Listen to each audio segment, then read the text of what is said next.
देखिए, कल जब चन्नी साहब गए थे, गिद्दरबाग गए थे, अमृता बरिंग की मैडम के लिए कंपेनिंग करने के लिए गए थे।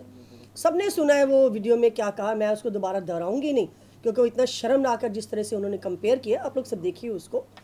बात यह है कि चन्नी साहब जो है वो आज का नहीं, उनकी जो सोच और उनका जो किरदार है वो हमेशा ही महिला के खिलाफ रहा है। जिस तरह से वो पब्लिकली, कभी उन्होंने किसी औरत को गलत तरीके से छू लिया, या उन्होंने किसी गलत तरीके से फेस के ऊपर हाथ लगाया, कभी किसी की कमर के ऊपर हाथ लगाया, और बाद में ये कह देते हैं कि नहीं, ये मेरा मतलब ये नहीं था, मेरा मतलब कोई दूसरा था। हमेशा ही एक एक्सक्यूज़ के पीछे वो छुप जाते हैं जाके। ये जो है सबसे बड़ी जो बात है वो मुझे ये लगती है कि अमृता बरिंग जी उनके साथ खड़ी थी जब उन्होंने महिला के लिए इस तरह की शब्दावली इस्तेमाल की। लेकिन महिला होने के नाते अमृता बरिंग जी ने कोई भी ना उनको टोका, ना उनको बताया कि ये शब्दावली आपकी बहुत गलत है।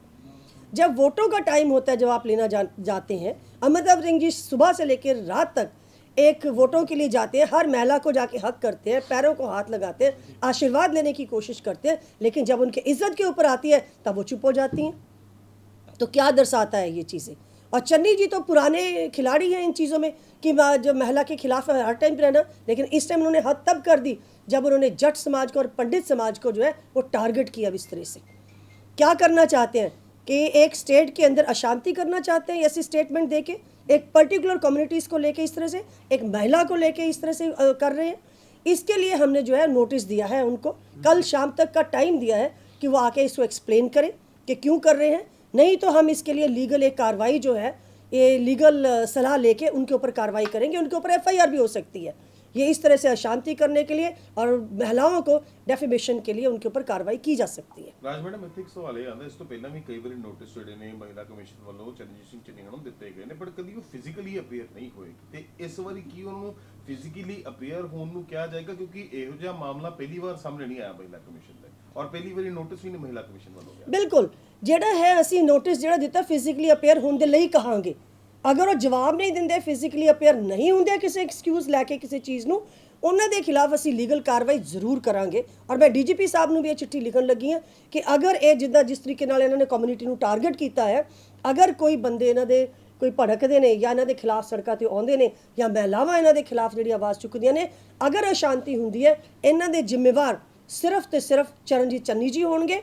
ਲੇਕਿਨ ਜਿਹੜੇ ਅਮਰਿਤਾ ਬਰਿੰਗ ਜੀ ਦੀ ਚੁੱਪੀ ਜਿਹੜੀ ਹੈ ਨਾ, ਉਹ ਵੀ ਇਹਨਾਂ ਦੇ ਖਿਲਾਫ ਜਾਏਗੀ। ਇਸ ਤੋਂ ਪਹਿਲਾਂ ਵੀ ਜਦੋਂ ਚਰਨਜੀਤ ਸਿੰਘ ਚੰਨੀ ਹੋਰਾਂ ਨੂੰ ਨੋਟਿਸ ਭੇਜਿਆ ਗਿਆ ਸੀਗਾ, ਤਾਂ ਉਹਨਾਂ ਨੇ ਉਸ ਨੋਟਿਸ ਨੂੰ ਵੀ ਪੋਲੀਟੀਕਲੀ ਮੋਟੀਵੇਟਡ ਨੋਟਿਸ ਦੱਸਿਆ ਸੀਗਾ, ਔਰ ਸਿੱਧੇ ਤੌਰ ਤੇ ਕਿਹਾ ਸੀਗਾ ਕਿ ਜਿਹੜੀ ਲੜਕੀ ਦੀ ਵੀਡੀਓ ਸਾਹਮਣੇ ਆਈ ਸੀ ਉਸ ਦੇ ਉੱਤੇ ਕਿਹਾ ਸੀ ਕਿ ਉਹ ਮੇਰੀ ਬੇਟੀਆਂ ਵਰਗੀ, ਮੇਰੀ ਧੀਆਂ ਵਰਗੀ ਸੀਗੀ, ਤੇ ਮੈਨੂੰ ਇਹਦੇ ਨਾਲ ਕੋਈ ਇਦਾਂ ਦੀ ਮਨਸ਼ਾ ਨਹੀਂ ਸੀਗੀ। ਸੋ ਇਦਾਂ ਦੇ ਬਿਆਨ ਪਹਿਲਾਂ ਵੀ ਚਰਨਜੀਤ ਸਿੰਘ ਚੰਨੀ ਨੂੰ ਲੈ ਕੇ ਆਏ ਸੀ, ਤੇ ਜੇਕਰ ਉਹ ਇਸ ਵਾਰੀ ਫੇਰ ਇਹੋ ਜਿਹਾ ਕੁਝ ਬਿਆਨ ਦਿੰਦੇ ਨੇ, ਫਿਰ ਕਿਸ ਤਰੀਕੇ ਦਾ ਤੁਹਾਨੂੰ ਲੱਗਦਾ ਹੈ ਕਿ ਇਹ ਜਿਹੜਾ ਹੈ ਪੋਲੀਟੀਕਲੀ ਮੋਟੀਵੇਟਡ ਹੈ? ਨਾ ਤਾਂ ਉਹਨਾਂ ਨੂੰ ਕਿਸੇ ਚੀਜ਼, ਉਹਨਾਂ ਨੂੰ ਭੜਕਾਇਆ ਕਿਸੇ ਨੇ, ਨਾ ਉਹਨਾਂ ਦੇ ਸਾਹਮਣੇ ਕੋਈ ਇੰਸੀਡੈਂਟ ਸੀ ਇਹੋ ਜਿਹਾ ਕਰਨਾ। ਇਹ ਤੁਸੀਂ ਆਪਣੇ ਆਪ ਐਗਜ਼ਾਮਪਲ ਦੇ ਰਹੇ ਹੋ, and you comparing women to what? Dogs. ਇਹ ਕੋਈ ਉਹਨਾਂ ਨੂੰ ਭੜਕਾਉਣ ਵਾਲੀ ਗੱਲ ਹੈ? ਇਹਨਾਂ ਨੇ ਆਪ ਕਹੀ ਹੈ ਸ਼ਬਦਾਵਲੀ ਹੈ। ਉਹਨਾਂ ਦੀ ਸੋਚ ਜਿਹੜੀ ਹੈ ਉਹ ਅੱਗੇ ਆਈ ਜਾਂਦੀ ਹੈ ਹਰ ਟਾਈਮ ਦੇ ਉੱਤੇ। ਇਹਦਾ ਜਿਹੜਾ ਨੋਟਿਸ ਹੈ ਅਸੀਂ ਬਹੁਤ ਸਖਤੀ ਨਾਲ ਲੈ ਰਹੇ ਹਾਂ। And how dare he dares that, how dare he says this to woman ਕਿ ਦੈਟ ਉਹਨਾਂ ਨੂੰ ਕੰਪੇਅਰ ਕੀਤਾ ਜਾ ਰਿਹਾ ਡੌਗਸ ਦੇ ਨਾਲ ਕੀਤਾ ਜਾ ਰਿਹਾ, ਇੱਕ ਪਰਟੀਕੂਲਰ ਕਮਿਊਨਿਟੀ ਨੂੰ, ਪੰਡਿਤ ਨੂੰ, ਜੱਟਾਂ ਨੂੰ ਕੰਪੇਅਰ ਕੀਤਾ ਜਾ ਰਿਹਾ। ਇਸ ਲਈ ਮੈਂ ਇਸ ਦੇ ਉੱਤੇ NCW ਨੂੰ ਵੀ ਕਹਾਂਗੀ ਕਿ ਇਸ ਦੇ ਉੱਤੇ ਸਖਤ ਐਕਸ਼ਨ ਲੈਣ। ਔਰ ਮੈਂ ਇਹ ਵੀ ਕਹਾਂਗੀ ਕਿ ਜਿਹੜੇ ਪੂਰੀਆਂ ਮਹਿਲਾਵਾਂ ਨੇ ਦੇਸ਼ ਦੀਆਂ, ਉਹਨਾਂ ਨੂੰ ਅਮਰਿਤਾ ਬਰਿੰਗ ਦੀ ਚੁੱਪੀ ਦੇ ਖਿਲਾਫ ਤੇ ਚਰਨਜੀਤ ਚੰਨੀ ਜੀ ਦੇ ਕਹਿਣ ਦੇ ਖਿਲਾਫ, ਜਿਹੜੀ ਉਹਨਾਂ ਦੀ ਸ਼ਬਦਾਵਲੀ ਦੇ ਖਿਲਾਫ ਆਵਾਜ਼ ਚੱਕਣੀ ਚਾਹੀਦੀ। ਅਮਰਿਤਾ ਬਰਿੰਗ ਨੂੰ ਵੀ ਇਸ ਦੇ ਵਿੱਚ ਪਾਰਟੀ ਬਣਾਇਆ ਜਾਏਗਾ? ਅਮਰਿਤਾ ਬਰਿੰਗ ਜੀ ਨੂੰ ਦੇਖਦੇ ਹਾਂ, ਮੈਂ ਉਸੇ ਬਾਰੇ ਵੀ ਅਸੀਂ ਸੋਚ ਰਹੇ ਹਾਂ, ਉਹਦੇ ਬਾਰੇ ਵੀ ਅਸੀਂ ਸ਼ਾਇਦ ਐਕਸ਼ਨ। ਕੈਂਪੇਨਿੰਗ ਉਹਨਾਂ ਦੀ ਹੋਈ ਸੀਗੀ, ਕੰਪੇਨਿੰਗ ਉਹਨਾਂ ਦੀ ਸੀ, ਜਿਹੜੀ ਚੁੱਪੀ ਸੀ ਉਹਨਾਂ ਦੀ, ਉਹਦੇ ਖਿਲਾਫ ਜ਼ਰੂਰ होना चाहिए। ये नेशनल वुमेन कमीशन को कब तक आप क्या कोई चिट्ठी लिख रहे हैं? लिखेंगे जी, मैं कल तक की वेट करूंगी कि चरणजीत चन्नी आके अपना क्या बयान देते हैं, क्या सफाई देते हैं, और साथ साथ में NCW जी को, उनको भी, संस्था को भी मैं लिखूंगी लेटर।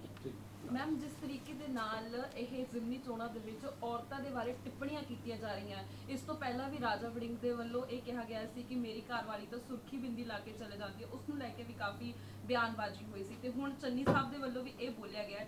ਤੁਸੀਂ ਮੰਨਦੇ ਹੋ ਕਿ ਕਿਸ ਤਰੀਕੇ ਦੇ ਨਾਲ ਔਰਤਾਂ ਦੀ ਇਹ ਕਹਿ ਸਕਦੇ ਕਿ ਗਲਤ ਤਰੀਕੇ ਨਾਲ ਵਰਡਿੰਗ ਯੂਜ਼ ਕੀਤੀ ਜਾਂਦੀ ਹੈ ਜ਼ਿਮਨੀ ਚੋਣਾਂ? ਤੁਸੀਂ ਹੁਣ ਆਪ ਹੀ ਦੱਸ ਰਹੇ ਹੋ ਮੈਨੂੰ ਨਾ ਜੀ ਕਿ ਸੁਰਖੀ ਬਿੰਦੀ ਲਾ ਕੇ ਚਲੀ ਜਾਂਦੀ ਹੈ, ਮੇਰੀ ਘਰਵਾਲੀ ਹੁਣ ਹੈ ਨਹੀਂ, ਮੈਨੂੰ ਕੋਈ ਲਾਂਗਰੀ ਦੇ ਦਿਓ, ਮੈਂ ਰੋਟੀ। ਤੇ ਜਿਹੜੀਆਂ ਲੇਡੀਜ਼ ਦੀ ਕੰਪੇਅਰ ਤੁਸੀਂ ਇਹੀ ਕਰਦੇ ਹੋ ਕਿ ਸਿਰਫ ਕੋਈ ਲਾਂਗਰੀ, ਉਹ ਸਿਰਫ ਘਰ 'ਚ ਰੋਟੀਆਂ ਪਕਾਉਣ ਲਈ ਹੈ, ਉਹਨਾਂ ਦੀ ਕੋਈ ਇੱਜ਼ਤ ਨਹੀਂ ਹੈ ਸਟੇਟ ਦੇ ਅੰਦਰ। ਇੱਜ਼ਤ ਹੈ ਉੱਪਰ ਉੱਠਦੇ ਉਹਨਾਂ ਦੀ ਵਾਈਫ ਅੱਗੇ ਆਈ ਹੈ ਚੋਣਾਂ ਦੇ ਲਈ, ਲੇਕਿਨ ਉਹਨਾਂ ਦੀ ਵਾਈਫ ਨੂੰ ਇਹ ਵੀ ਚਾਹੀਦਾ ਕਿ ਇਕੱਲੇ ਪੈਰਾਂ ਨੂੰ ਹੱਥ ਲਾਉਣ ਨਾਲ ਤੇ ਹੱਥ ਦੇ ਉੱਤੇ ਰੱਖ ਕੇ ਰੋਟੀਆਂ ਖਾਣ ਦੇ ਨਾਲ ਵੋਟਾਂ ਨਹੀਂ ਮਿਲਦੀਆਂ। ਵੋਟਾਂ ਉਦੋਂ ਹੀ ਮਿਲਦੀਆਂ ਨੇ ਜਦੋਂ ਕਿ ਤੁਸੀਂ ਇੱਕ ਔਰਤ ਸਮਾਜ ਦੇ ਲਈ ਪੂਰੀ ਤਰ੍ਹਾਂ ਖੜੇ ਹੋ ਜਾਓ। ਮੈਮ ਜਿੱਥੇ ਇੱਕ ਪਾਸੇ ਰਾਜਨੀਤੀ ਦੇ ਵਿੱਚ ਬਹੁਤ ਘੱਟ ਔਰਤਾਂ ਆਉਂਦੀਆਂ ਨੇ, ਕਈ ਵਾਰ ਇਹ ਕਿਹਾ ਜਾਂਦਾ ਹੈ ਰਾਜਨੀਤੀ ਔਰਤਾਂ ਲਈ ਸੇਫ ਪਲੇਸ ਨਹੀਂ ਹੈ, ਪਰ ਜਿਸ ਤਰੀਕੇ ਦੇ ਨਾਲ ਅਜਿਹੀਆਂ ਬਿਆਨਬਾਜ਼ੀਆਂ ਆਉਂਦੀਆਂ ਜਾਂ ਫਿਰ ਕਈ ਵਾਰ ਤੁਸੀਂ ਖੁਦ ਹੀ ਜ਼ਿਕਰ ਕੀਤਾ ਹੈ ਕਿ ਸਾਬਕਾ ਸੀਐਮ ਸਾਹਿਬ ਦੀ ਇੱਕ ਵੀਡੀਓ ਆਈ ਸੀ ਜਿਸ ਦੇ ਵਿੱਚ ਕੁੜੀਆਂ ਨੂੰ ਅਜਿਹਾ ਟੱਚ ਕਰ ਰਿਹਾ, ਤੁਹਾਨੂੰ ਲੱਗਦਾ ਹੈ ਕਿ ਅਜਿਹੀ ਵੀਡੀਓਜ਼ ਨਾਲ, ਅਜਿਹੇ ਬਿਆਨਾਂ ਦੇ ਨਾਲ ਔਰਤਾਂ ਘੱਟ ਆਉਣਗੀਆਂ ਰਾਜਨੀਤੀ ਦੇ ਵਿੱਚ? ਬਿਲਕੁਲ ਨਹੀਂ, ਬਿਲਕੁਲ ਨਹੀਂ। ਰਾਜਨੀਤੀ ਦੇ ਅੰਦਰ ਪੂਰਾ ਹਿੱਸਾ ਹੈ ਔਰਤਾਂ ਦਾ, ਠੀਕ ਹੈ, ਉਹ ਆ ਵੀ ਰਹੀਆਂ ਨੇ ਔਰ ਆਉਣਗੀਆਂ ਵੀ ਅੱਗੇ। ਲੇਕਿਨ ਇਹੋ ਜਿਹੇ ਜਿਹੜੇ ਇਨਸਾਨ ਨੇ ਜਿਨ੍ਹਾਂ ਦੀ ਸੋਚ ਇਹੋ ਜਿਹੀ ਹੈਗੀ ਹੈ, ਖਿਲਾਫ ਉਹਨਾਂ ਦੀ ਹੈਗੀ ਹੈ, ਇਹੋ ਜਿਹੇ ਇਨਸਾਨਾਂ ਨੂੰ ਰਾਜਨੀਤੀ 'ਚ ਰਹਿਣਾ ਨਹੀਂ ਚਾਹੀਦਾ।